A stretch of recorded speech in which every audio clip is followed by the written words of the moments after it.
Jadi background saya kebetulan awalnya saya itu adalah guru ya, pendidik. Jadi memang pendidikan saya ini mulai dari sarjana sampai dengan masternya itu pendidikan bahasa Indonesia dan sastra. Mhm. Terus dulu sempat nomaden ya Mas saya ini. Mmm, Jadi heeh. saya aslinya Blitar Mhm. ya. Terus habis itu saya ke Malang selama 10 tahun di sana untuk bekerja, terus habis itu juga untuk kuliah, habis itu dan sempat mengajar juga sebagai dosen lepas di Oh. beberapa universitas di sana. Dan kebetulan karena background saya ini bahasa dan sastra ya, Mhm. jadi saya sangat tertarik dengan budaya, Mhm. khususnya apabila saya lihat dari segi sastranya. Dari segi sastranya, Iya, heeh. dan 2019 itu saya memutuskan untuk moving ke Bondowoso karena kebetulan mengikuti keluarga di sini, ya, Mmm. mengikuti keluarga yang bermutasi di sini. Dan di sini awal mula saya sebenarnya masih pasif sih Mas, masih kayak yang, duh Bondowoso kotanya kecil banget ya, kayak gitu. Dibandingkan dengan kota Malang atau kota Blitar gitu ya, yang Mhm. lebih hidup lah secara perekonomian maupun dari masyarakatnya gitu. Awal-awal tuh masih sepi. Nah, begitu pertama masuk, terus 2019 akhir masuk Bondowoso, terus kan langsung Covid tuh ya. Iya iya 2020, iya. awal 2020 langsung Covid. Nah, di Covid inilah akhirnya saya itu mulai banyak menghabiskan waktu untuk membaca.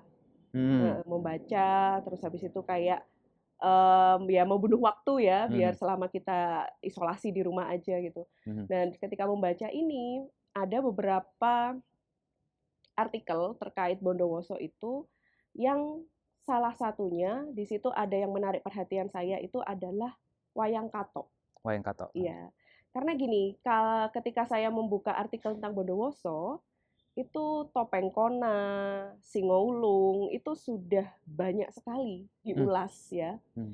Tapi wayang katok ini kok nggak ada, ulasannya. Kalaupun ada itu hanya saya temukan itu sekitar 3 artikel kalau nggak salah, dari media sosial online itu, maaf di koran online itu. Dan kalaupun muncul di beberapa buku, jadi saya sempat ada salah satu rekan gitu, beliau juga, penggiat literasi dan beliau itu juga sempat menuliskan bukunya. Mhm. Jadi bukunya tuh berisi tentang berbagai macam budaya di Bondowoso.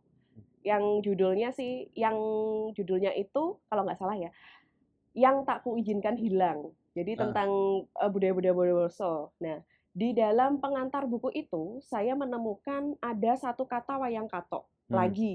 Terus saya, Mhm. wayang katok ini mana ya? Kok banyak disebut di beberapa artikel, tetapi kok nggak ada artikelnya. Heeh Nah, heeh heeh. karena saya basically pernah ngajar di universitas, jadi saya kan terbiasa nih kayak cari literatur-literatur tentang penelitian ya. Mhm. Akhirnya saya kepo tuh di Google Scholar, ini ada nggak ya penelitian tentang wayang katok? Setelah saya buka, saya kepoin nggak ada sama sekali gitu. Mmm. Akhirnya rasa penasarannya mulai muncul tuh. Nah, Mhm.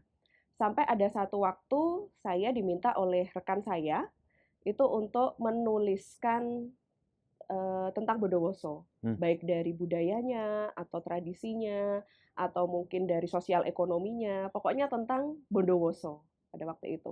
Nah, ketika saya diminta untuk menulis ya, waktu itu saya langsung tertarik, "Oh iya ya, saya pengen ngambil wayang katok," gitu. Waktu itu saya tidak terpikir untuk menang sih, jadi Mmm. kayak lebih ke, saya kepingin ngulik gitu, kepingin Nah. ngulik gitu. Siapa tahu tulisan saya ini bisa, menjadi referensi bagi masyarakat Bondowoso yang lain gitu. Nah, karena formatnya penelitian, jadi akhirnya saya kan mulai kepo-kepo ya, jadi Mmm. cari-cari di lapangan. Saya tanya ke beberapa siswa saya, kebetulan saya ngajar freelance juga kan di bimbel sama di SMA gitu. Saya tanya, ada nggak yang tahu wayang katok? Ada yang nggak yang paham nih wayang katok apa? Ternyata Mmm. nggak ada. Bahkan beberapa bapak ibu guru sejarah bahasa Indonesia itu mereka tuh, "Apa Mbak wayang katok?" Padahal itu nggak tahu, padahal mereka kan Mmm. asli sini gitu Iya kan iya ya, iya. kok kok nggak tahu gitu. Terus, Mmm. "Loh emang Mbak Angga taunya dari mana kok kok ada wayang katok ini?" Gitu. Terus, "Loh kan saya lihatnya di beberapa beberapa literatur yang saya baca tuh ada, tapi Mmm. kok kok apa ya, pembahasannya kok nggak ada," gitu. Terus akhirnya sedikit saya survei itu akhirnya saya menyimpulkan bahwa wayang katok ini berarti belum dikenal oleh masyarakat Bondowoso yang masa kini. Yang masa kini, Iya, ya, yang ya. masa kini. Oke, akhirnya saya ke dinas perpustakaan. Saya cari tuh di dinas kearsipan dan perpustakaan. Dan di sana saya tidak menemukan satu buku pun Tentang wayang katok. tentang wayang katok. Bahkan satu jurnal pun juga tidak ada. Oke, terus akhirnya saya dapat rekomendasi dari salah satu teman juga, coba deh di Dias Parpora gitu, di Dinas Pariwisata. Ketika saya di Dinas Pariwisata, akhirnya dari Dinas Pariwisata itu saya dapat sedikit info bahwa dulu wayang katok ini yang menjadi dalang terakhirnya namanya Bapak Karyadi. Beliau ini adalah PNS, kalau nggak salah pegawai, saya kurang tahu ya, PNS atau pegawai, pokoknya pegawai dari Dias Parpora. Gitu. Jadi saya diminta untuk coba Mbak ditelusuri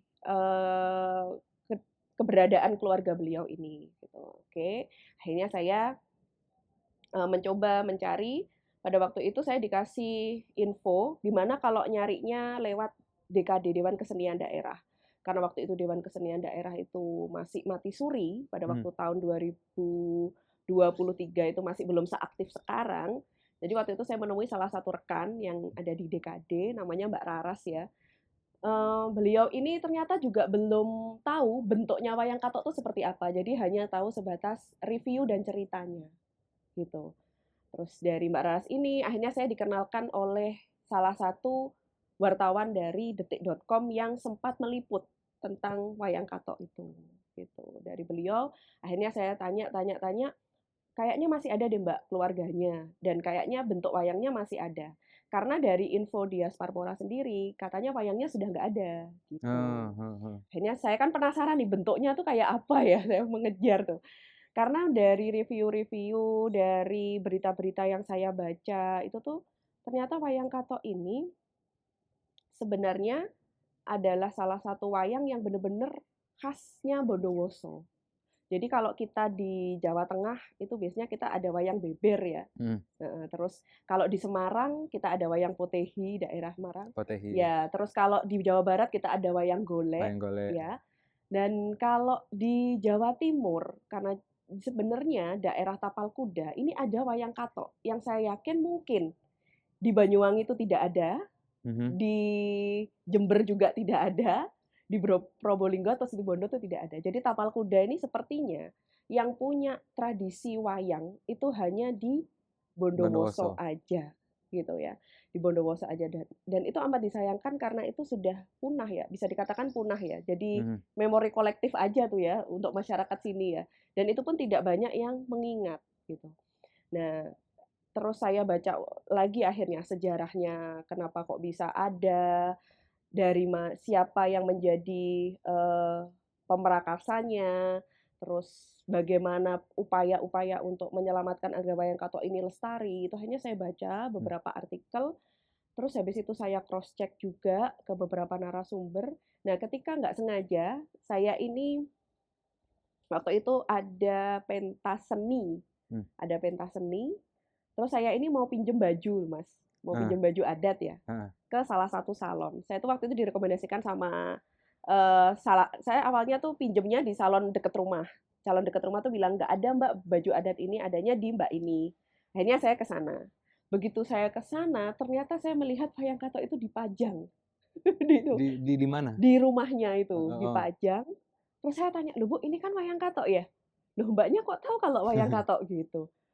"Loh Bu, wayang katok ini kan gini-gini." Akhirnya saya cerita tuh, wayang katok tuh gini-gini. "Loh Mbak, Pak Karyadi itu suami saya." Lah saya langsung kayak ya Allah gitu, saya langsung oh ya Bu Titin, namanya Bu Titin. Jadi beliau ini istri dari Pak Karyadi. Jadi nah sekarang beliau berprofesi membuka salon dengan menyewakan baju-baju adat, dan kebetulan memang saya baca di salah satu artikel Detik itu memang menyebutkan bahwa dulu semasa Pak Karyadi ini hidup, jadi Pak Karyadi ini meninggalnya 3 tahun yang lalu.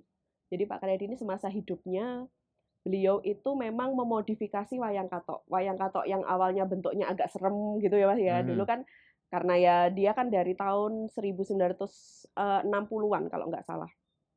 Dari bentuknya yang nggak begitu bagus, akhirnya dipoles lagi sama Pak Karyadi ini, jadi dibikin lagi yang lebih menarik, sama Bu Titin ini yang bagian membuatkan bajunya. Jadi baju-bajunya itu nanti yang akan menunjukkan karakter wayangnya ketika ditampilkan. Misal nih kayak dia tuh si Unyil gitu, tentu bajunya beda. Terus ada lagi mungkin tokohnya anak sekolah gitu ya, bajunya beda gitu. Jadi Bu Titin ini yang memodifikasi baju-bajunya.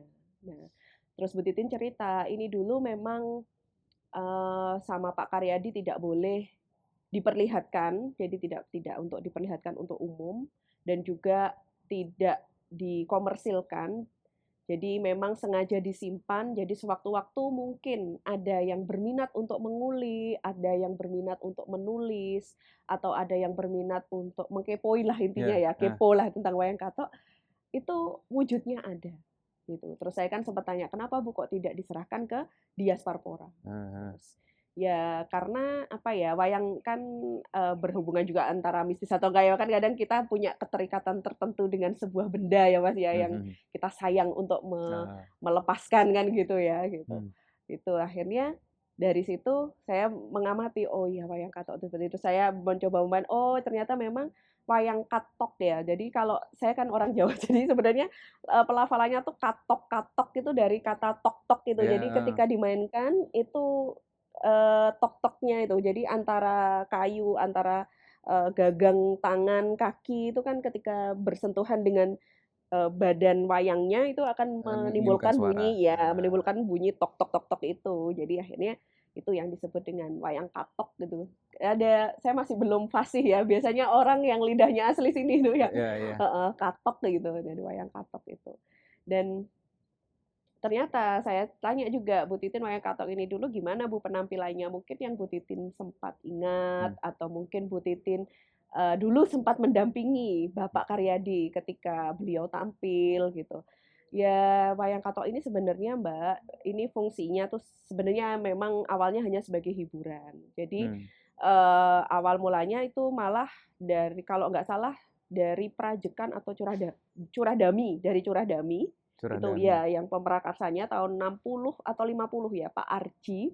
Pak Arji itu jadi membuat wayang katok ini awalnya sebagai media hiburan karena pada waktu itu belum ada televisi ya.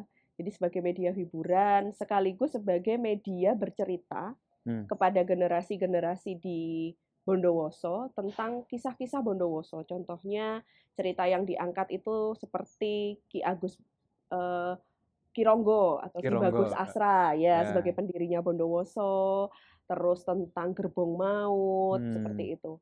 Bahkan yang terakhir itu sempat juga menampilkan tentang Santawi. Jadi Santawi ini adalah salah satu tokoh yang saat ini tidak dikenal, tokoh pahlawan yang saat ini sudah tidak dikenal lagi oleh masyarakat Bondowoso. Bahkan masyarakat Bondowoso tuh nggak tahu kenapa kok di Nangkaan itu ada jalan Santawi gitu. Santawi itu apa, siapa itu nggak ada yang tahu. Dan itu mungkin next Mas ya, itu akan jadi tulisan saya juga itu. Jadi akhirnya wayang katok ini, nah kembali ke penampilan wayang katok ya. Jadi ketika ditampilkan sebagai hiburan dan untuk menyalurkan cerita-cerita sejarah kepada masyarakat Bondowoso. Namun pada waktu itu sempat dilarang penampilannya oleh Jepang yang pada waktu itu masa penjajahan ya masa ketika Jepang datang ke Indonesia itu sempat dilarang. Nah, ketika dilarang itu sempat vakum. Jadi sempat tidak ada pertunjukan sama sekali. Begitu sepertinya Jepang sudah angkat kaki dari Bondowoso. Nah, wayang katok ini kembali lagi dihidupkan. Nah, oleh keturunannya Pak Arji ini kembali lagi. Jadi kembali lagi dihidupkan. Ketika dihidupkan itu ternyata masih ada halangan lainnya. Jadi sempat juga dicegah untuk tampil karena dianggap terafiliasi pada waktu itu dengan Partai Komunis.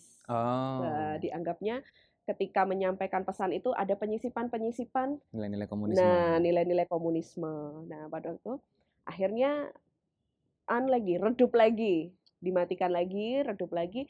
Dan Pak Karyadi ini yang akhirnya berinisiatif untuk menghidupkan lagi. Dan beliau ini memodifikasi. Jadi mulai dari musiknya itu yang awalnya cuma musik-musik klotekan gitu ya, klotekan gitu yang kalau di sini kan patrol itu ya. Istilahnya klotekan itu akhirnya beliau modifikasi seperti ada sedikit unsur-unsur musik dangdut, ada musik-musik yang kekinian pada waktu itu. Terus dari segi busana itu juga apa namanya? Kayak dimodifikasi lagi, lebih menarik. Terus juga wayangnya yang awalnya polosan itu akhirnya mulai dirias sama Bu Titin gitu. Jadi biar menarik gitu ya, biar menarik. Dan intinya kalau Bu Titin cerita ini sebenarnya biar menarik dan biar nggak takut Mbak. Anak-anak itu biar lihat itu nggak takut. Nah, dan wayang kato ini ketika di era Pak Karyadi ini akhirnya beralih fungsi menjadi tontonan yang disewa atau tontonan yang dihadirkan ketika ada event-event tertentu, Mas. Misalkan nih kayak sunatan atau perkawinan, nah atau mungkin bersih desa itu ditampilkan gitu. Dan itu juga menyesuaikan kalau misalkan anak-anak ya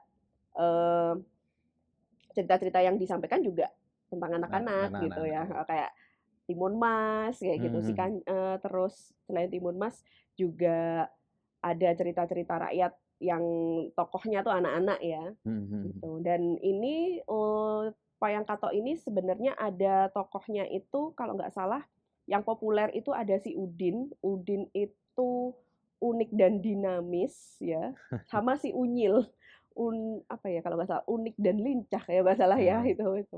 Jadi ada tokohnya ini. Jadi itu kayak tokoh jadi wayang kato ini semacam ada gini ya. Kalau misalkan kita ada tokoh kartun kan pasti kita ada trademarknya ya, ada Doraemon, ada Nobita gitu ya. Jadi ini kayak dibikin gitu. Jadi ada si Unyil, ada si Udin yang merupakan akronimnya dari unik dan dinamis sama dan unik dan lincah gitu. Dan di wayang kato ini ternyata yang mampu menginspirasi penciptanya tokoh Unyil.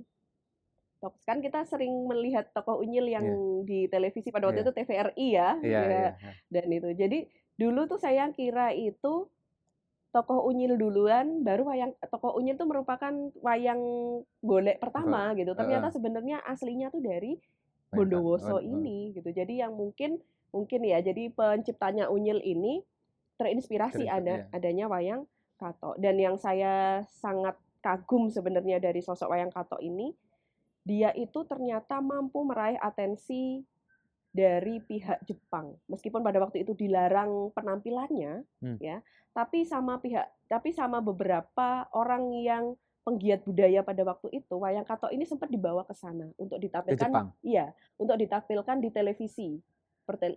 televisi Jepang gitu. Terus sempat juga dibawa ke Belanda untuk ditampilkan di sana gitu. Dan tapi itu sayang sekali ya, dokumentasi dan reportasenya tuh sangat minim untuk berita itu. Yang terakhir kali ditampilkan itu tahun 2006. Jadi tahun 2006 itu ditampilkan di Surabaya, di Galeri Budaya. Itu pada waktu itu ada Gebiar Budaya Jawa Timur kalau nggak salah. Nah, wayang kato ini merupakan salah satu penampilan yang dianggap mewakili Bondowoso pada waktu itu. Dan pada waktu itu memang topeng kona, terus Singo Ulung belum seheboh sekarang. Kalau sekarang kan sudah banyak ya, bahkan Singo Ulung itu sudah dianggap sebagai ada Bondowoso ya berarti ada Singo Ulung, ada Bondowoso ya berarti ada topeng kona. Nah, ini makanya saya tuh kayak greget gitu ya, kepengen kenapa kok enggak wayang kato ini disandingkan dengan dua hal itu gitu loh.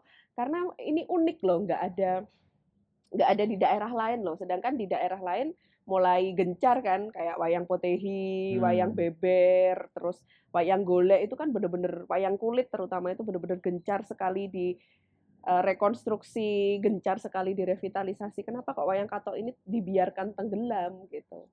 Dan memang kemarin saya sempat nulis ya penelitian tentang wayang kato ini, dan memang sempat tembus juga sih di Kementerian Agama, di Kemenak itu. Kebetulan Kemenak ini setiap tahun ada event yang namanya MAIRS itu, jadi kayak Young Research gitu, jadi kayak event-event penelitian dengan nanti akan juga berhadiah seperti kayak dana hibah gitu ya.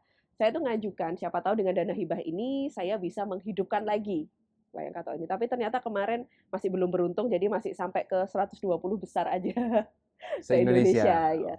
Dan rencananya tetap sih, saya tetap ingin apa ya, kayak tetap ingin mengenalkan ini. Jadi selanjutnya ini yang terbaru sih. Kebetulan besok kayaknya saya besok kirim naskahnya ya. Itu ada juga namanya event dari Dinas Perpustakaan Surabaya yang judulnya Pesona Jawa Timur. Jadi di situ nanti ada info bahwa masyarakat siapapun dengan latar belakang apapun boleh mengirimkan tulisan terkait tentang tradisi kearifan lokal. Jadi nanti akan dibuatkan semacam wadah kayak ensiklopedianya Jawa Timur. Nah, saya itu kepingin itu kayak mengenalkan gitu karena eman banget ya. Saya kan kebetulan kalau di Blitar nih Mas ya, di Blitar itu ada event yang namanya penulisan naskah sejarah dan event itu tuh rutin. Setiap tahun itu kita bikin workshop, kita mendatangkan narasumber. Jadi makanya naskah-naskah di Blitar ini, naskah-naskah sejarah baik itu dalam bentuk artikel populer maupun artikel penelitian itu kaya gitu. Di Blitar sana ya? Iya, di Blitar sana dan itu yang sebenarnya ingin banget saya adaptasi di Bondowoso. sini. Karena di Bondowoso ini banyak sekali tradisi-tradisi yang tidak banyak terekspos, kemudian tradisinya tuh sebenarnya nilai-nilainya bagus. Kayak seperti kemarin ya, ada satu tradisi juga yang mau saya angkat itu nabuh rojengan. Cara pelafalannya saya kurang fasih ya. Pokoknya nabuh rojengan itu seperti itu tradisi yang akan diadakan menjelang panen padi, Mas.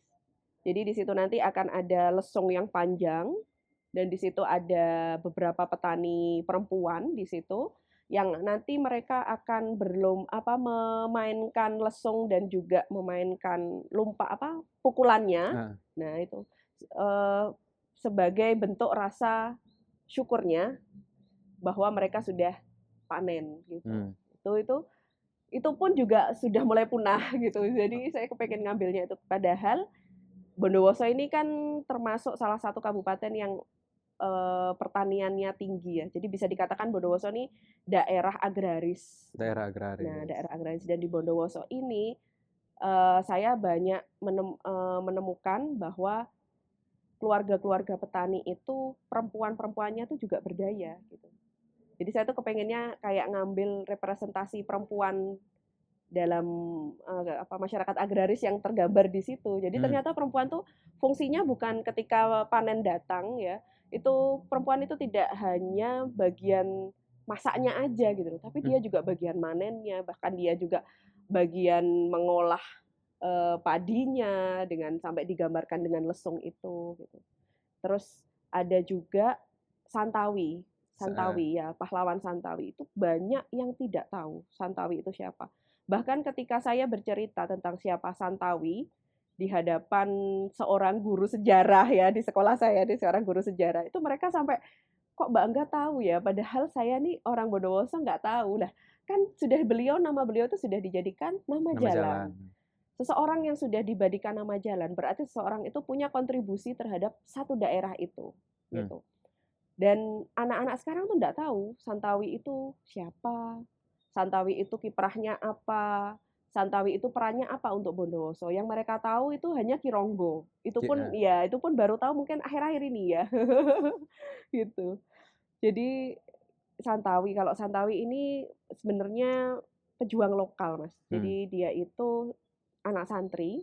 Jadi beliau itu sebenarnya guru ngaji dan beliau ini ketika menghadang Belanda. Jadi beliau ini menghadang Belanda yang akan masuk melalui ke Bondowoso, akan menduduki Bondowoso dari Situbondo. Karena di Situbondo kan ada pelabuhan Tangkar tuh. Nah, beliau ini yang menghadang Belanda itu, tetapi karena salah strategi, akhirnya beliau yang ditangkap dan dijatuhi hukuman mati pada waktu itu.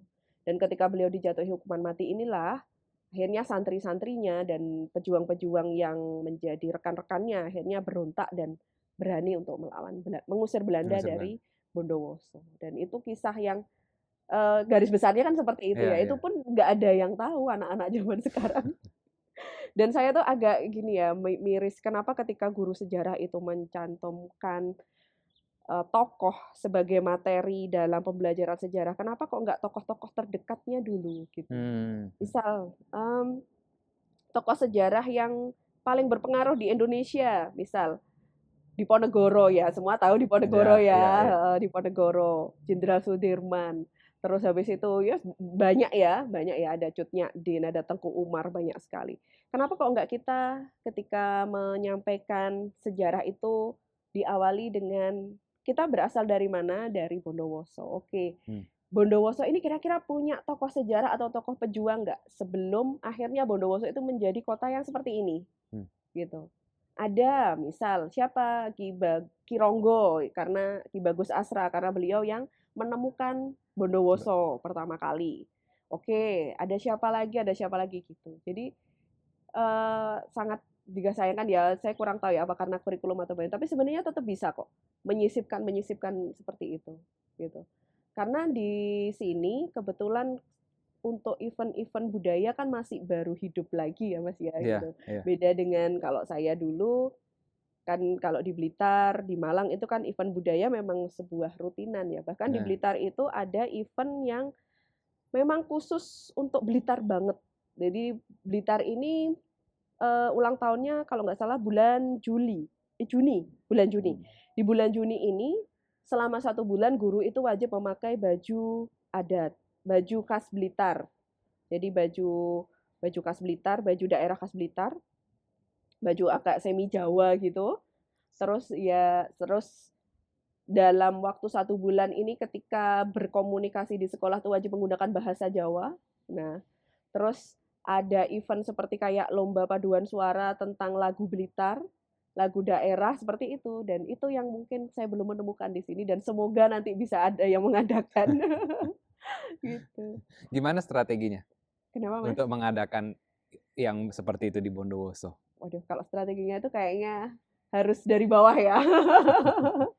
Karena kan kita harus banyak relasi, harus merangkul sana sini ya. Cuma memang kalau sekarang sih terdekatnya ketika saya ngomongin budaya, ketika saya ngomongin literasi, itu lebih banyaknya saya mulai menjalin relasi dengan orang-orang yang berkecimpung di situ. Contohnya dari ada satu teman saya penggiat literasi, ada juga teman saya yang di bagian DKD, Dewan Kesenian Daerah. Itu mulai sering saya ajak sharing, kemudian saya ajak diskusi, Mbak gini loh, gini gitu.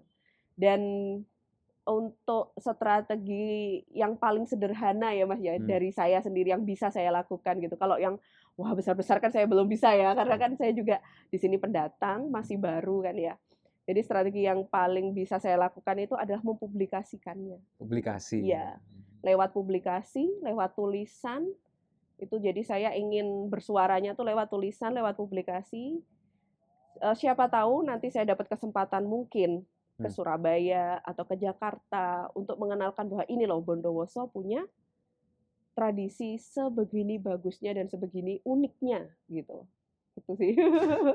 Harapannya sih gitu. Harapannya tuh saya kepengennya ya, saya tuh ada satu event yang mana saya bisa mengirimkan tulisan saya tentang wayang kato ini, dan akhirnya event itu mengamini tulisan saya untuk dipublikasikan atau dipresentasikan di depan orang banyak gitu, entah itu secara regional maupun nasional, itu sih pengennya.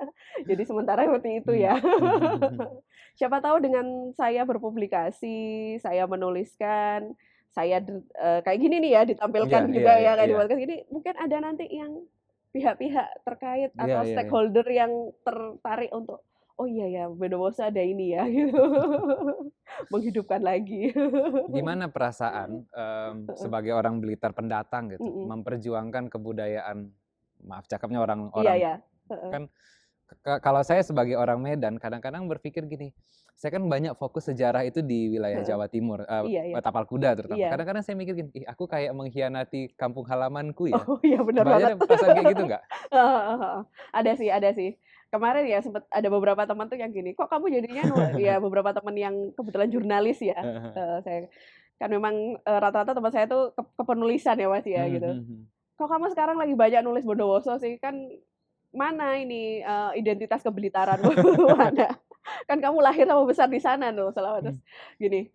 Terus mana nih kamu kok nggak lagi nulis tentang Blitar, tentang terus saya akhirnya bilang kan saya sudah KTP saya sudah pindah sini. Yang pertama, yang kedua saya ingin mengenali daerah di sini. Kalau di Blitar, saya yakin ketika saya sudah pindah di sini masih banyak penggiat literasi di sana. Gitu.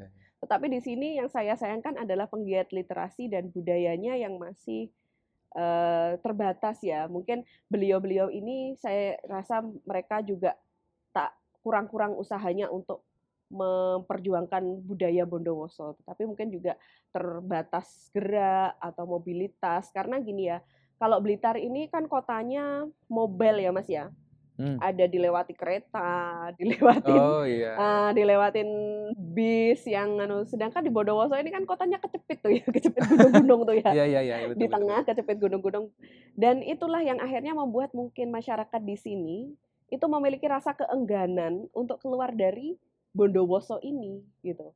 Saya kan selain mengajar, saya kan juga kerja di BPS ya Mas, Badan Pusat Statistik ya. Bondowoso ini banyak sekali usia-usia tua ya, usia-usia tua yang sudah tidak produktif gitu. Dan ketika saya tanya kok usia-usia tua yang tidak produktif, dan itu rata-rata perempuan ya. Jadi mereka tuh terus ya soalnya mereka nggak kemana-mana gitu. Jadi dan di sini tuh beberapa itu juga seperti buta aksara, kemudian buta baca itu juga buta angka, buta huruf tuh masih tergolong banyak. Bahkan di daerah kecamatan kota pun masih ada beberapa dengan usia-usia masih produktif, jadi masih rentan 16 sampai 54 gitu ya. Itu masih ada yang buta huruf, buta baca. Itu tadi kenapa ya kok bisa kotanya kayak begini? Oh ya mungkin karena itu tadi tidak adanya akses transportasi yang akhirnya mengakibatkan informasi ke sini tuh kayaknya lama banget gitu Mas ya. Makanya saya tuh refreshingnya tuh kadang kalau nggak Banyuwangi ya Jember. Karena akhirnya di sana lebih cepat ya informasinya, lebih cepat, lebih up to date gitu. Dan Bondowoso ini ya itu tadi sih, saya akhirnya oh iya ya, setelah saya telusuri kenapa ya di sini tuh informasi kok agak lambat dibanding yang lain, ya itu tadi mungkin salah satunya transportasinya itu. Transportasi. Iya. Bahkan kalau kita mau ke Surabaya tuh bisnya cuma 2 Mas, jadi cuma jam 3 sama jam 12 siang. Itu doang katanya kayaknya sih.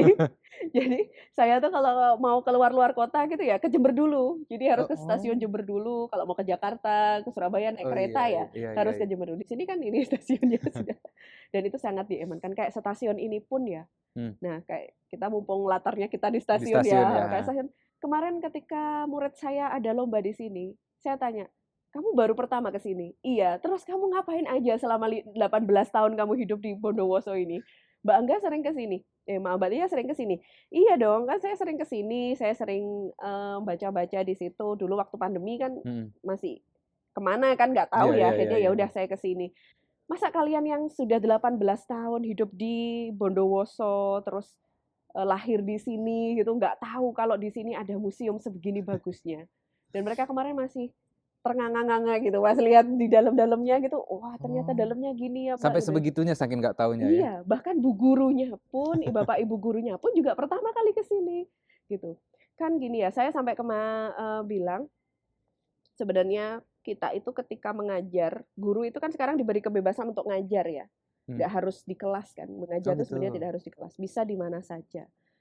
Alangkah baiknya kalau kita tuh sekali mengajak ke anak didik tuh kayak ke tempat-tempat di mana di situ ada sejarahnya, ada nilai budayanya, ada nilai sastranya gitu. Terus misalnya kayak kita kemarin ya ke sini, saya kan bilang kapan-kapan muridnya diajak di sini Bu. Nah di sini kan ada informasi-informasi. Jadi kalau mau nulis teks atau nulis apa kan ada. Coba dicari inspirasinya dari sini. Misal nih di situ kemarin sempat ada tentang tiket zaman dulu ya, tiket kereta zaman dulu. Nah itu bisa tuh dibuat satu tulisan tertentu, satu judul gitu. Terus di situ juga ada komoditasnya Bondowoso ya, tentang Bondowoso itu ternyata ada cengkeh, ada ada kopi, itu bisa diulas gitu.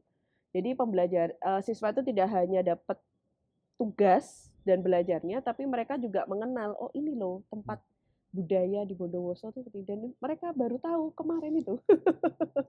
Dan itu ya agak mirisnya gitu ya. Jadi ingin sih sebenarnya saya itu juga kalau kepengen menumbuhkan itu juga sih menumbuhkan kayak rasa sayang terhadap budaya itu rasa sayang terhadap budaya dari mungkin itu bisa dimulai dari guru ya, kalau guru ditularkan ke murid.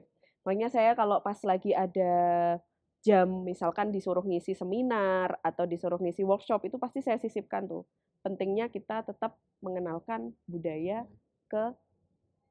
khususnya budaya lokal ke murid-muridnya gitu. Tidak harus cara yang sejarah ada kan gitu, enggak ya Mas ya. Langsung aja bawa ke lokasinya, coba diamati. Wah, ternyata Bondowoso ada seperti ini ya. Ternyata Bondowoso tuh punya seperti ini. Kayak kemarin sempat saya dan adik-adik KIR ini juga sempat sih Mas ke daerah Maesan, itu ada Padepokannya Nyai Surti. Jadi di situ ada juga megalitikum di sana. Gitu. Dan itu belum terlalu terekspos karena yang sekarang lagi terekspos itu Pekauman itu kalau nggak salah. Iya, Pekauman. Kalau Pekauman sudah terekspos gitu. Itu kalau yang Nyai Surti ini kayaknya masih belum begituan ya. Ada yang tahu tapi mungkin belum booming gitu. Kayak Goa Jirek itu juga adik-adik tuh nggak tahu apa ya Goa Jirek ya, daerah Wringin. Itu ada Mas, jadi goanya tuh bentuknya kayak buto gitu.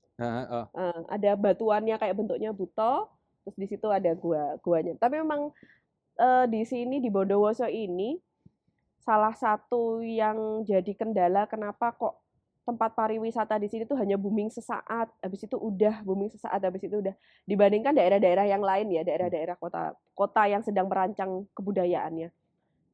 Moda transportasi sih. Moda transportasi. Iya, itu. Jadi kayak kita mau ke megalitikum, kita mau ke Gua Jirek itu transportasinya cukup sulit untuk ditempuh ya. Iya. Terus jalan-jalannya itu juga masih belum karena mungkin belum terekspos jadi belum banyak diperbaiki atau mungkin diperbaharui gitu. Sedangkan kalau misalkan Mas kemarin pernah ke Blitar kan ya? Pernah ke Blitar, ke Makam Soekarno, Museum Soekarno. Selain Makam Soekarno kan ke Penataran kan ya. Iya. Penataran kan jalannya bagus tuh Mas ya. Iya. Itu pun juga bertahap sih. Dulu belum sebagus itu ketika saya kecil. Terus akhirnya karena kok peminatnya banyak, terus habis itu kok sempat beberapa kali dibuat syuting film-film horor, film baru juga kan sekalinya. Film-film kolosal itu juga sempat syuting di sana. Ya sudah akhirnya mulai jalannya mulai dibagus. Nah, begitu jalannya bagus kan akhirnya pendatang tuh rame ya di sana gitu. Itu sih jadi transportasinya juga.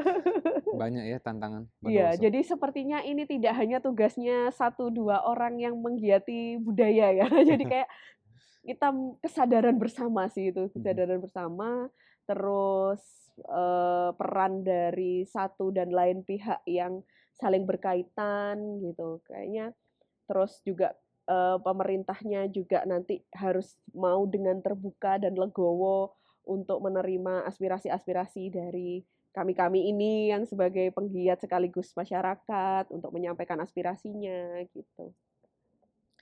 Bagi saya sebenarnya saya pakai bahasa sendiri. Mencurigakan kok bisa Bondowoso kota kecil stasiunnya besar gitu. Oh iya. Coba kita bayangin ya. Yang saya tahu yang di Jember ada stasiun kereta api tapi nggak sebesar ini gitu. Gini, semakin besar suatu stasiun kan menunjukkan tingkat aktivitas yang tinggi. Artinya memang ada dari zaman Belanda memang ada aktivitas yang tinggi. Menurut saya memang jawabannya memang karena komoditas. Gitu kan. Dan ya jadi saya pernah buat konten, saya pakai bahasa penutupnya, konten tentang stasiun Bondowoso, saya bilang penutupnya gini. Sepertinya lebih penting Bondowoso di mata Belanda daripada di mata, tanpa mengurangi rasa hormat, di mata Indonesia. Karena ya ini besar gitu, 2 jalur dan sekarang nggak difungsikan lagi gitu. Dibandingkan stasiun-stasiun kalau kita ke Malang nih Mas ya, Singosari ya kan, lebih besar ini kan daripada Singosari, Lawang, iya. Stasiun Lawang, terus kalau ke Blitar daripada stasiun Talun, Garum itu kan kecil-kecil semua, bahkan cuma kecil gitu aja tuh stasiunnya. Saya nggak pernah ke sana sih soalnya. Cuma dilewatin aja. Kalau yang sini yang terkena, kalau dari Malang ke sini sih yang biasanya terlewati itu sih Lawang kan lebih kecil ya, lebih kecil dari sini. Gitu. Iya sih. Terus ini juga sih Mas, bangunan-bangunan khas Belanda. Di sini tuh saya menemukan banyak sekali bangunan-bangunan yang masih original ya, original Belanda. Bahkan rumah-rumah gitu ya yang kemarin itu sempat ada sih rumah yang bagus banget yang saya sempat cerita ya Mas ya, yang sekarang jadi mixu itu ya. Itu sangat disayangkan sekali karena rumahnya tuh bener-bener vibes Belandanya, pilar-pilarnya kan rumah Belanda tuh pasti setiap arsitekturnya tuh kayak menggambarkan, kayak menyimbolkan sesuatu kan ya, gitu. Iya. Tuh, dan di Bondowoso ini saya beberapa kali berkeliling-keliling ke desa ya, di desa-desa yang agak pelosok-pelosok. Saya kira oh desa-desa pelosok itu pasti rumahnya ya gitulah gitu. Maksudnya gini ya, Nyun Sewu nih ya, mungkin rumahnya ya seperti itu gitu. Ternyata beberapa kali saya sampai ke beberapa pelosok desa, saya tuh menemukan beberapa rumah yang arsitekturnya tuh masih Belanda sekali, dan itu ya ada beberapa yang masih sudah tidak terawat, ada juga beberapa yang masih terawat gitu, dan itu apa ya, menunjukkan bahwa oh ternyata kedudukan Belanda, berarti Belanda tuh sudah sampai sana tuh ya, ketika menduduki kan nggak mungkin ada rumahnya kalau nggak ada pada waktu itu kalau nggak ada Belanda yang mendiami di sana. Gitu. Terus kita kan juga punya pabrik gula nih Mas. Pabrik gula? Prajekan. Oh iya Prajekan. Ya, Prajekan. Sama halnya dengan stasiun ya. Menurut saya kalau sebuah kota kalau komoditasnya tinggi, berarti dia pasti punya pabrik gula. Oh gitu ya? Iya, kalau saya sih gitu sih. Coba kita lihat kota-kota yang ada pabrik-pabrik gulanya tuh pasti dia berarti punya komoditas tebu yang bagus, ya kan? Nah itu kan. Di sini kan ada pabrik gula Prajekan. Nah itu sempat saya penasaran, wah ada pabrik gula nih, pabrik gula Prajekan itu sepanjang kita menuju ke Prajekan kan banyak tuh yang bangunan-bangunan kolonial-kolonial kan ya. Nah, saya sempat penasaran, berarti tebu yang dihasilkan sama Bondowoso ini bagus ya, sampai ada pabrik gula di sana. Berarti Belanda pada waktu itu memang benar-benar ingin menaikkan perekonomiannya di sini gitu. Itu saya mulai dapat ketika saya melakukan sensus pertanian. Jadi ketika saya merekap data di sensus pertanian tahun 2023, di situ saya tahu oh ternyata tebu itu juga salah satu komoditas tertinggi di Bondowoso selain tembakau dan juga kopi. Meskipun kita terkenalnya kopi ya. Kopi ya Bondowoso. Dan ada satu lagi nih Mas yang menarik dari komoditasnya Bondowoso yang kenapa kok Belanda ini sangat seneng banget di sini. Mungkin Mas siapa? Fuad. Mungkin Mas Fuad belum sempat mengulik ini ya. Jadi Bondowoso ini ada salah satu komoditas yang langka dan itu masyarakat asli Bondowoso sekalipun nggak mengenali. Bahkan murid saya kemarin, emang beneran Mbak ini bisa ditanam di Bondowoso? Sampai bilang gitu, iya ini tuh terbaik kedua sedunia, saya tuh bilang gitu. Kacang macadamia. Oh iya, kacang macadamia, kacang yang bukan kacang. Macadamia, ya. Jadi kacang macadamia ini untuk yang dihasilkan di Bondowoso, terbaik nomor 2 sedunia nih ya. Terbaik nomor 2, nomor 1-nya Brazil. Nomor 2-nya Bondowoso, kalau nggak salah nomor 3-nya New Zealand. Oh, jauh-jauh. Ya, gitu. Dan kacang macadamia ini hanya bisa tumbuh di dataran tinggi Bondowoso daerah Sempol. Iya. Jadi saya kemarin sempat ke kebunnya langsung tuh Mas. Daerah mana? daerah arah ke Ijen. Saya pernah nengok kacang macadamia. Iya, PTPN. Iya, PTPN Kalisat. Iya, saya pernah nengok itu. Dia pohon. Ada perkebunan, ya. Kacang macadamia ini kan pohon sebenarnya kan. Pohon. Ya itu pohon. saya agak terus bentuknya emosi kayak gitu. Kemiri. Iya itu dia. Saya ini agak kesel waktu itu, merasa terbohongi. Saya kira selama ini kacang macadamia adalah kacang, ternyata dia pohon gitu kan. Bayang saya diambil dari. Oh, gitu. Ternyata biji ya. Jadi saya betul-betul ingat kacang itu. terus. Nah, jadi kayak kacang macadamia ini kan bentuknya kayak kemiri itu Mas kayak Kemiri, ya. Kacang macadamia ini karena kemarin saya langsung terjun ke perkebunannya ya, ke petaninya. Jadi dari perkebunannya kita dapat rekomendasi untuk langsung terjun ke perkebunannya. Karena pada waktu itu anak didik saya memang ngambilnya tentang macadamia ini kebetulan penelitiannya. Jadi kita ngambil sampling ke sana. Jadi macadamia ini sampai dengan hari ini itu sekali ekspor dari Bondowoso itu bisa sampai 2 ton, 1 ton. Dan itu per kilonya, kalau untuk diekspor tuh sampai per kilonya, kalau nggak salah nih 300-an tuh Mas, 300-400 ribu per kilonya. Per kilonya. Iya, bisa tembus sampai harga itu. Dan itu kacang macadamia itu merupakan ekstrak anti-aging sama anti kanker. Jadi flavonoidnya tinggi. Dan itu yang mengolah adalah Den Haag. Ke Den Haag. Jadi ya, jadi ekspornya kan ke mana? Ke Belanda. Nah, itu. Dan di Belanda kan ada salah satu universitas yang memang khusus pertanian kan, kalau nggak salah saya pernah baca itu, kayak lupa saya di Utrechtnya atau di Den Haagnya, jadi ada khusus universitas pertanian dan itu yang bekerja sama dengan sini gitu. Nah, saya ini penasarannya atau mungkin ada benang merahnya ya, apa mungkin itu yang akhirnya membuat seperti yang pernyataannya Mas Fuad tadi, Belanda ini sangat mengistimewakan Bondowoso karena Bondowoso punya komoditas pertanian yang daerah lain itu tidak ada. Sempat kemarin saya tanya ke petani Bondowosonya, Pak, ini kan kemarin waktu saya kepo nih Pak ya, kayak di Shopee, kayak di tuh ada yang jual bibitnya, itu pengiriman dari Bogor. Dari Bogor? Iya, dari Bogor. Oh iya Mbak, memang ada beberapa mahasiswa dari IPB yang kemarin itu sempat penelitian ke sini, terus mereka minta bibitnya. Mungkin itu dikembangbiakkan. Tapi katanya lahan di Bogor ini kurang cocok. Kan memang ada ya Mas ya, beberapa komoditas itu kalau kita pindahkan tanahnya mungkin apakah unsur hara atau apalahnya itulah ya, karena saya IPS ya, jadi apakah unsur-unsur dari tanahnya itu yang mungkin tidak mendukung pertumbuhan kacang ini. Dan ternyata kacang dari beberapa, kalau nggak salah di Sulawesi itu sempat dibudayakan, di Bogor itu juga sempat dibudayakan, tapi kualitasnya yang diminta oleh konsumen itu ternyata tetap dari Bondowoso. Jadi kalau nggak salah kemarin sempat diekspor ke Belanda sama ke Perancis kalau nggak salah ya. Jadi untuk dijadikan skincare dan juga itu tadi ekstrak flavonoid, karena flavonoidnya tinggi, jadi bisa jadi untuk pencegahan kanker itu sih. Kira-kira apa yang terjadi kalau seluruh Bondowoso paham tentang kualitas macadamianya? Kayak mungkin bakalan dilestarikan bener-bener ya.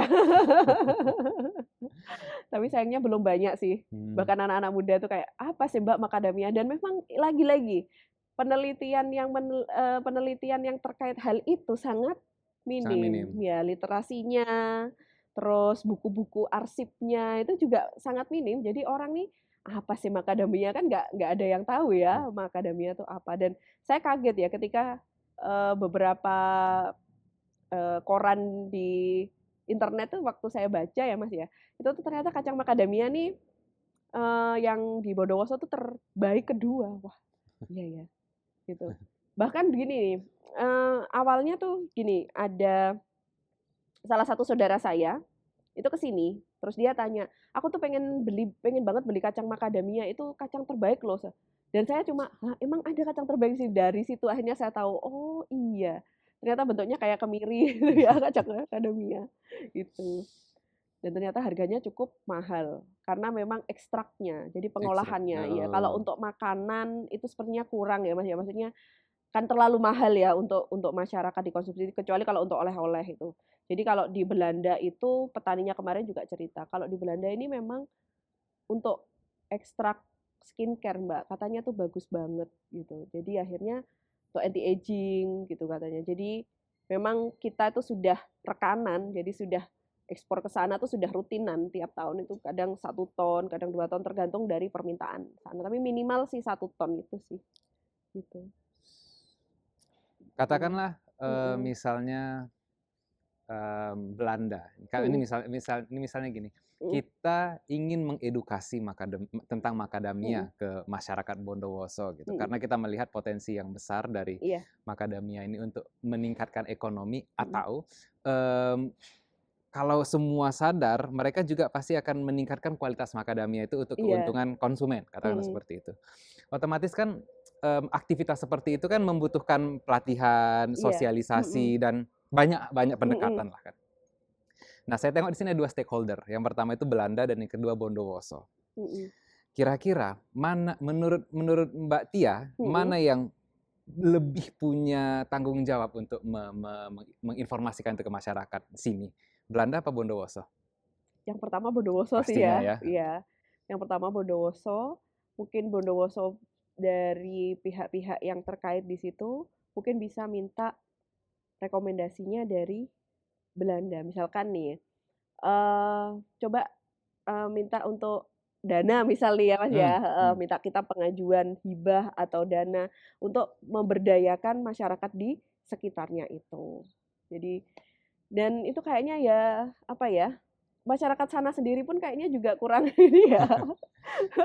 Itu kan sebenarnya nggak bisa juga kita bilang Heeh. salahnya masyarakatnya, bisa jadi Iya. karena mereka kurang terinformasi. Iya, kurang edukasi. Kurang edukasi Kurang gitu. edukasi dan juga kayak kita ini kan kayak seperti ini ya, menganggap itu hal yang biasa. Hal yang biasa. Karena masyarakat di sana tuh sudah menganggapnya itu hal biasa. Dan beliau masyarakat sana mungkin seperti ini, Mas. Ya udahlah, ya memang ini komoditasnya, ya udah gitu. Tapi tidak ada seperti kayak mengenalkan atau mungkin eh, menyisipkan materi tentang macadamia ini mungkin ya, menyisipkan materi-materi ini ke bahan-bahan ajar kayak gitu tuh. Nah, gitu. Kalau menurut saya ya itu juga kesadaran dari para stakeholder-nya juga sih. Jadi gimana kalau kita ini ya mulai mengumpulkan tentang info-info komoditas apa yang menarik dari Bondowoso, lalu kita sampaikan ke anak-anak didik. Jadi biar mereka ini tidak hanya sekedar tahu bahwa Bondowoso ini kota tape gitu loh. Tapi bisa jadi ya siapa tahu nanti Bondowoso juga kota macadamia. Seenak apa sih kok tapenya Bondowoso ini, Mbak? Kalau tapenya Bondowoso ini menurut saya sih ya ada kemarin coba nanti kalau Mas mau cari tape ya saya rekomendasikan di Tape 66. Tape 66. Tape 66 yang dekatnya Bundaran Pasar. Nah, itu bangunannya masih kolonial. Yang menunjukkan betapa seniornya beliau di bidang itu kayaknya ya. Jadi bahkan untuk pengukusan kalau kayak saya pernah tanya sih ya, untuk ngukusnya ketelanya itu katanya juga tidak sembarangan supplier ya. Jadi sudah ada supplier tertentu yang jadi langganan. Terus cara mengukusnya pun juga kayu yang digunakan itu katanya tertentu sih katanya. Kayu rambutan apa gitu yang khusus digunakan untuk mengukusnya, untuk aromanya ya. Terus raginya sih katanya yang di sini tuh yang terkenal kenapa kok tapenya enak tuh katanya di ragi, di olahan raginya itu. Sama mungkin suhu atau apalah ya, saya kurang tahu. Gitu. Padahal kalau saya icip ya sebenarnya sama aja sih ya. Tapi mungkin karena kita tahu nilai budayanya dulu ya, kayak kita tahu prosesinya. Saya nggak masalah orang mau nyebut kotanya sebagai kota apa, Bondowoso kota tape atau. Cuman kan begini ya, seharusnya jangan kota tape aja gitu karena penghasilan kopi kopi pertama di Indonesia itu di Nusantara itu kan di Bondowoso dulu gitu. Iya. Yang datang dari Arab dibawa ke Batavia, waktu itu Batavia gagal ke Bondowoso yang di abad ke-17 itu semua orang nggak bilangnya secangkir kopi tapi secangkir Jawa gitu. Dari sini kan. Artinya memang punya signifikansi yang luar biasa kopi yang pertama, dan yang kedua macadamianya yang punya kualitas yang luar biasa tinggi gitu. Ini semua Bondowoso kan gitu. Tapi begitu kita bilang Bondowoso ya kota tape gitu kan. Kok jauh banget ya gitu kan. Dan kita pun nggak tahu nih apakah karena tapenya terenak se-Indonesia atau apa makanya disebut itu, kita nggak tahu. Dan itu terjadi di beberapa kota lain di Jawa Timur. Tuban itu kota yang terkenal sebagai kotanya si Ronggolawe. Iya, Ronggolawe. Kan? Tapi kita kenal Tuban itu sebagai kota tempe gitu. Iya. Kayaknya, padahal jauh lebih, ini menurut saya memang penggemar sejarah, jauh kerenan Ronggolawe dong. Kok jadi tempe gitu kan. Kayaknya salah milih prioritas nih dalam ngasih nama. Satu lagi Mojokerto. Mojokerto itu kalau nggak salah saya kota udang. Kota udang. Kota udang kan ya? Kota udang. Nah, padahal di sana itu ibu kotanya Majapahit dulu, Trowulan gitu Trowulan. kan. Kenapa nggak kota Trowulan ya? Gitu kan. Jadi saya ngerasa gimana ya, sepertinya, makanya tadi kaitannya dengan pertanyaan saya tentang stakeholder, sepertinya kita tuh salah melihat prioritas di dalam memberikan identitas kota itu kepada kota itu gitu loh. Jadi kayak ya saya nggak tahu Bondowoso harus dijadikan nama kota apa gitu. Tapi ya kalau kita sadar tentang masa lalu dan kejayaan dari wilayah itu, mungkin kita nggak akan menamakan kota udang, kota tempe, sama kota tape kan gitu. Sama halnya kayak gini nih Mas. Banyuwangi ini kan deket ya sama Bondowoso. Kalau secara geografis kan mereka hanya terhalang Gunung Ijen ya. Wong kalau kita naik ya habisnya Paltuding yang pendakian pertama itu kan sudah sebelahnya sudah Banyuwangi ya. Banyuwangi ini kan sebutannya kota gandrung. Nah, ya kan bagus kan ya, kota gandrung, kota 1000 gandrung gitu. Kenapa kok Bondowoso ini sebutannya kota mati lah, kota pensiun. Nah, saya kan kadang sampai kota mati, kota pensiun gitu, kok nggak ada nama yang lebih apalah gitu ya. Sama saja kayak Blitar. Blitar kan sebetulnya kota proklamator, kota patria gitu kan ya, keren kan ya. Terus kayak Malang tuh kota pelajar. Nah, kayak gitu karena banyaknya universitas ya dalam satu rumpun, banyak varian universitasnya di sana banyak. Gitu. Jadi kenapa kok Bondowoso nih kok kok julukannya, mohon maaf nih, konotasinya kok konotasi aja gitu loh, mana konotasinya gitu ya. Kok nggak yang bagus-bagus atau yang lebih kelihatan keren. Kota Kironggo kayak gitu ya. Kota Kironggo, iya benar-benar. Gitu. Kota kemarin sih sempet ya Mas, kita tuh ada agak keren sih, kayaknya tahun berapa ya, 2021 kalau nggak salah ya. Itu atau tahun sebelumnya ya. Jadi sempat ada di sini itu Bondowoso Republik Kopi. Keren ya. Ini dulu tuh sempat mati suri tapi sekarang mulai digalakkan lagi. Kemarin baru aja bulan kemarin sebelum puasa kalau nggak salah, itu di sini lokasinya. Jadi di sini tuh ada stand-stand kopi di museum ini. Jadi selama 1-2 minggu kalau nggak salah. Jadi stand-stand kopi dari owner-owner barista-barista lokal yang ada di sini gitu. Jadi dulu di Bondowoso itu sekitar saya awal-awal di sini ya, sebelumnya sih 2018 kayaknya, 2017-2018 itu di sini ada festival BRK itu, Bondowoso Republik Kopi. Jadi di situ mengumpulkan barista-barista yang memang berkecimpung di pengolahan kopi, dan di situ nanti akan ada banyak penyajian kopi-kopi yang khasnya Ijen yang sudah mungkin termodifikasi, terus ada yang sudah dikasih rasa-rasa, pokoknya yang kopi khasnya Ijen dengan harga yang sangat-sangat terjangkau ya. Saya aja tuh gini ya, karena kadang saya mikir ya, kenapa sih kok orang tuh harus ke brand-brand internasional ya, contoh lah yang kayak Starbucks gitu ya, kayak Starbucks gitu. Padahal Bondowoso ini kopinya enak banget loh. Setuju. Mirip banget sama di situ. Hanya beda di lokasi aja, gitu aja ya, gitu. Tapi saya waktu ke Sempol, ke Ijen, menikmati satu cangkir kopi yang harganya cuma 4.000, kopi hitam di Ijen, itu vibe-nya enak banget gitu loh.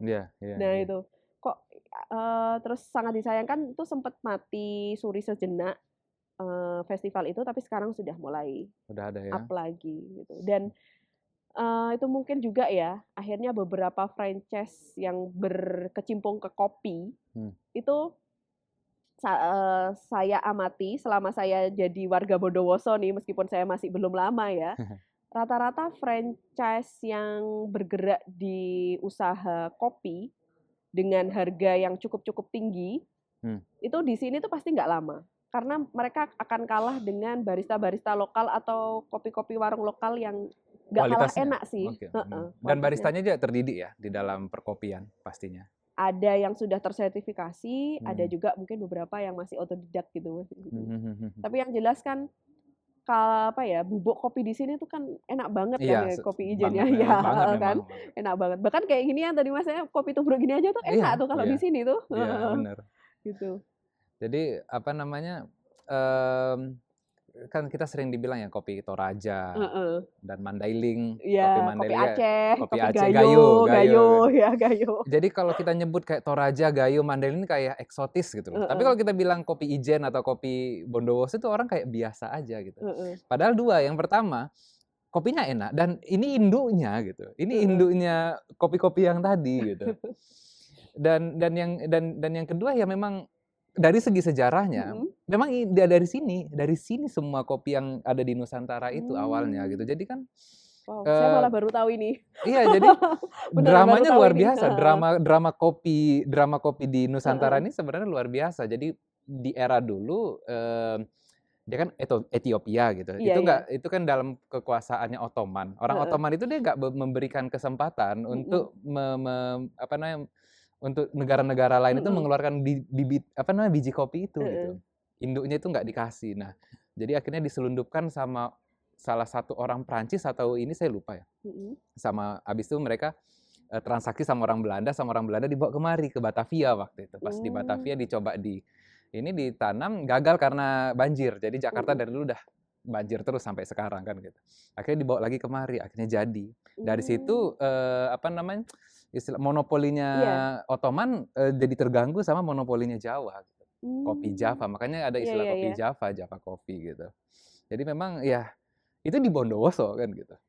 Karena sebenarnya Mas ya, tanah di Bondowoso ini luar biasa loh. Contoh nih ya, kayak selain kopi ya, kopi Bondowoso ini enak gitu ya, terenak ya, misalnya terenak. Selain itu kan ternyata kayak macadamia. Oh ya Allah, ternyata bagusnya cuma ditanam di Bondowoso. Berarti kan tanah di sini tuh istimewa gitu loh ya. Unsur-unsur tanah yang ada di sini tuh istimewa hingga bisa menciptakan tumbuhan-tumbuhan yang dengan kualitas rasa yang tidak hanya diminati nasional ya, tapi sudah sampai dilirik internasional gitu. Ya mungkin bisa juga ganti namanya Bondowoso, bukan hanya Republik Kopi ya, Bondowoso tanah bertuah, tapi bertuah itu terlalu Melayu namanya. Iya. Tapi ya. Pertanyaan terakhir, katakanlah tiba-tiba dalam waktu 1 tahun, nggak usah 1 tahun ya, 6 bulan, tiba-tiba Mbak Tia dipindahkan lagi gitu karena harus istilahnya dinasnya pindah dari Bondowoso lah kemana gitu. Otomatis kan ini apa yang sudah diperjuangkan kan harus dilepas begitu saja. Gitu. Bisa jadi nanti setelah pindah ke lokasi yang lain harus malah ke sana ya, kan gitu. Apa yang sudah Mbak tinggalkan kepada Bondowoso jika dalam waktu beberapa bulan lagi harus pindah? Mungkin ilmu ya Mas ya. Kok ilmu ya? Jadi gini, saya ketika di KIR, sekarang kan saya memang memegang adik-adik ya. Jadi saya kebetulan ngajar di Man Bondowoso. Di Bondowoso ini untuk sekolah madrasah aliyahnya hanya 1, Mas. Oh iya? Iya, just only one. Jadi hanya 1 aja. Jadi tidak ada istilah kayak madrasah aliyah 1, madrasah mungkin kalau di Medan atau Jakarta kan banyak ya. Banyak. Kalau di sini hanya 1, jadi hanya ada 1, Man Bondowoso. Nah, di Man Bondowoso ini kebetulan saya diberikan wewenang untuk menghandle tim riset dan penelitian. Nah, dan terdiri di situ adik-adik yang campuran ya. Jadi mereka yang memang memiliki minat, memiliki antusiasme terhadap penelitian dan dunia kepenulisan. Dalam waktu beberapa bulan terakhir, saya ini mulai gencar untuk meminta mereka mengenali daerah-daerah mereka.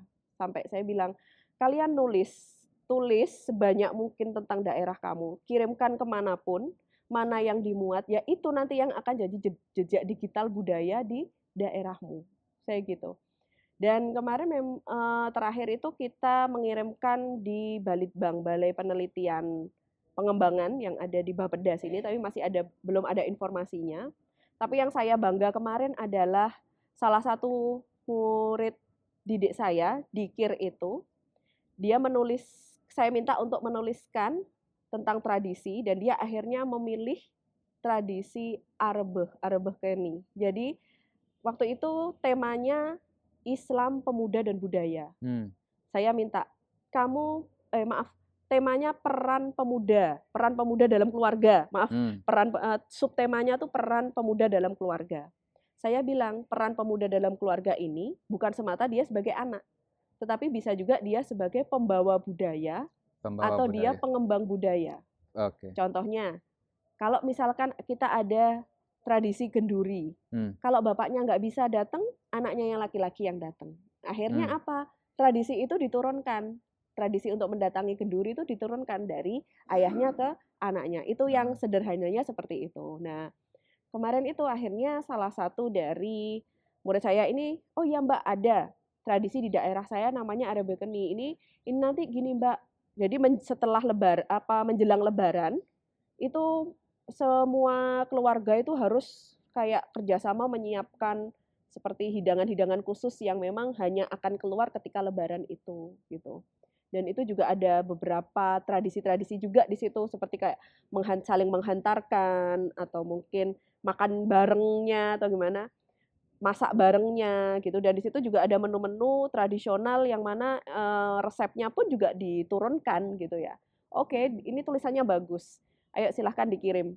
Ketika itu dikirim ke Jogja, waktu itu yang mengadakan UII, Universitas Islam Indonesia, tingkat nasional, dan ternyata tulisan ini mendapatkan apresiasi sebagai juara favorit. Dan itu saya sangat senang banget, karena nama Bondowoso itu akhirnya nangkring. Gini Mas ya, orang kalau ditanya dari mana Mbak Bondowoso, Bondowoso itu mana ya Mbak, mesti gitu. Mesti ada yang begitu? Ada, itu pun Jawa Timur loh Mas ya. Benar, Jawa Timur. Teman saya yang di Blitar, Bondowoso tuh mana sih Mbak? Apanya? Mereka tuh kalau daerah timur, rata-rata daerah timur ini, mereka itu familiarnya Banyuwangi, Jember, udah. Itu, Banyuwangi, Jember. Ya, Probolinggo sesekali lah ya dengar mereka ya. Banyuwangi, Probolinggo, ini. Jadi mereka itu ketika saya menyebutkan Bondowoso itu selalu apa ya? Kayak gini, Bondowoso antara Bondowoso sama Situbondo tuh mereka belum paham bener. Oh, gitu. Jadi Bondowoso tuh mana toh Mbak? Emang ada Bondowoso gitu. Jadi mungkin ya itu tadi ya saking kita kotanya kecepet. Terjepit sama gunung-gunung ya, nggak ada moda transportasi atau dilewatin gitu. Jadi Bondowoso tuh mana? Itu pun yang lingkup Jawa Timur tuh seperti itu. Jadi kalau saya sih ya itu tadi meninggalkan ilmu, meninggalkan pengetahuan ke mereka, terus saya pun mungkin meninggalkan karya karena ada 2 tulisan saya yang berkaitan dengan Bondowoso yang alhamdulillah sudah terbit ya dalam bentuk jurnal dan juga kemarin juga sempat terekspos juga dalam bentuk koran online gitu. Jadi kurang lebih itulah. Mungkin meskipun itu mungkin dilewatin ya. Setidaknya itu dan memberikan pemahaman kepada mereka bahwa saya bilang kalian itu jangan malu untuk menuliskan tentang Bondowoso. Semakin banyak kalian tulis, semakin lama budaya itu akan hidup. Tapi kalau semakin kalian itu menghindari budaya itu, semakin kalian itu mengabaikan, maka budaya itu akan hilang. Hilang seiring pertambahan generasi itu akan hilang gitu. Dan ketika saya meminta mereka untuk menuliskan budaya daerahnya masing-masing, baru saya tahu banyak sekali budaya-budaya yang tersimpan sebenarnya di Bondowoso. Salah satunya kemarin ada murid saya yang di Wringin itu bilang, Mbak di Bondowoso nih ada loh tradisi yang nungguin kuburan kayak gitu-gitu ya, nungguin kuburan gitu. Dan itu saya juga speechless ya, oh iya. Terus ada juga tradisi, oh ini Mas, membersihkan sumber air. Jadi di sini tuh ada istilahnya apa ya? Saya lupa. Pokoknya pakai bahasa Madura. Jadi kalau ada sumber air itu nanti akan ada sesajennya, juga nanti akan ada doa-doanya bagaimana agar sumber air itu tetap mengalirkan air yang jernih dan tetap memberi penghidupan di masyarakat sekitarnya. Itu ada ruatan apa ya? Ada kata ruatannya gitu. Terus saya juga sempat nulis tentang rokatan bumi. Rokatan bumi. Ya, rokatan itu kan sebenarnya rokatan tuh dari kata ruatan ya, sama sebenarnya. Rokatan bumi. Jadi rokatan bumi ini satu tradisi kayak kita bentuk terima kasih kita terhadap Tuhan Yang Maha Esa dalam bentuk ada tumpengan, juga ada juga bentuk doa, terus ada juga bentuk tradisi. Nah, tradisi tarian. Jadi di Rokatan Bumi ini tuh kayak event besar ya bagi masyarakat Sempol itu. Jadi Rokatan Bumi ini biasanya diadakan menjelang panen kopi, Mas. Menjelang panen kopi diadakan tradisi Rokatan Bumi ini. Makanya di dalam Rokatan Bumi ini ada tradisi tari molong kopi itu. Tari molong kopi itu budaya kontemporer. Jadi tari yang diciptakan oleh anak-anak para penggiat budaya di sini, para generasi muda yang ada di Bondowoso. Jadi tari molong kopi itu sebagai wujud bahwa petani itu sangat bersyukur bisa dikasih kesempatan untuk panen kopi. Nah, dan Rokatan Bumi sendiri itu sebagai bentuk terima kasih sekaligus sebagai bentuk pengharapan agar di tahun berikutnya panen kopi itu juga lebih melimpah daripada tahun sebelumnya. Dan itu luar biasa sih. Rokatan Bumi itu nilai-nilainya, kalau kayak kemarin dari segi nilai edukasi aja, tapi itu sebenarnya banyak. Nilai komunikasinya ada, nilai arkeologinya ada, nilai banyak sebenarnya nilainya. Cuma saya kemarin lebih ke nilai edukasinya aja. Karena ya lagi-lagi itu tidak ada yang menulis. Itu tuh, tidak ada yang menulis. Tidak ada yang menulis. Mbak Angga Dwi, terima kasih. Iya.